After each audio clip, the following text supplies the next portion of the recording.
What if Pakistan's nuclear weapons, Turkey's military industry, and Saudi Arabia's money merge into one alliance?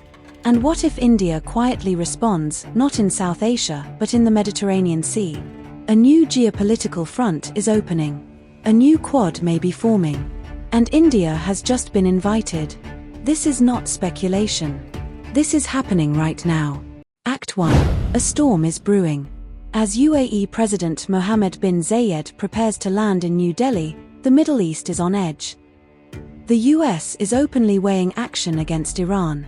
Saudi Arabia and the UAE, once iron brothers, are drifting apart. Yemen remains a bleeding fault line. And Turkey is pushing hard to lead the Islamic world. But the most dangerous development: Turkey moving to join the Saudi-Pakistan Strategic Mutual Defense Agreement. A pact that mirrors NATO's Article 5. Attack 1. Fight all.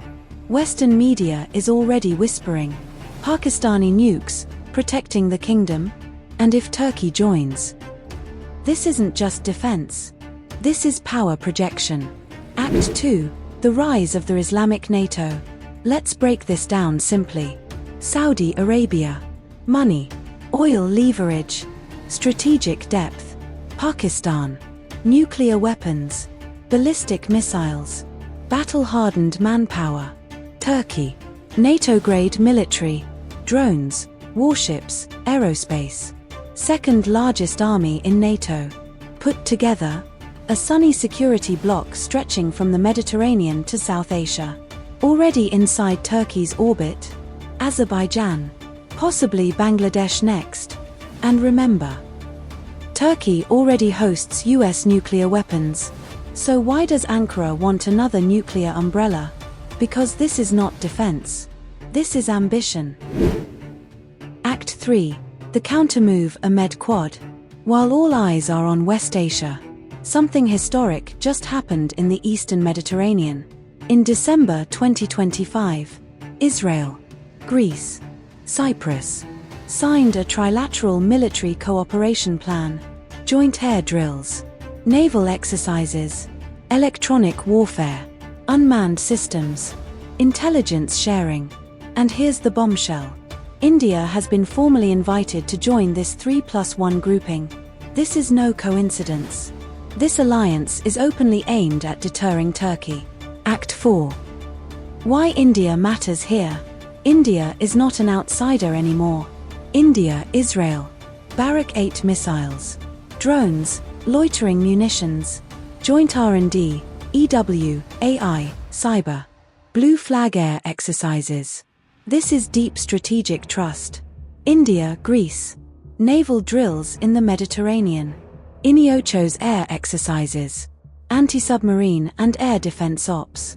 India, Cyprus. Intelligence sharing. Maritime security. Gateway to the EU.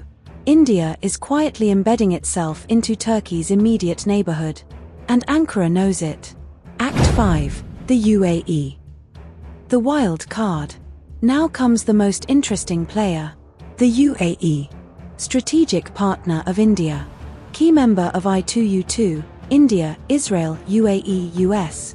Increasingly uneasy with Saudi dominance.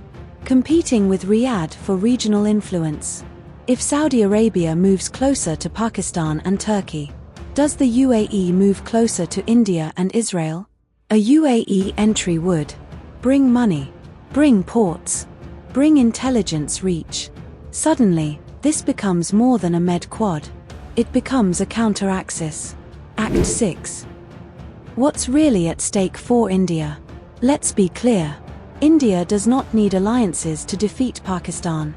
But a Saudi-Turkey bloc means financial cushioning for Pakistan, diplomatic pressure on India, complicated maritime security, new fronts beyond the subcontinent, and the US, unpredictable, transactional, already pressuring India on trade.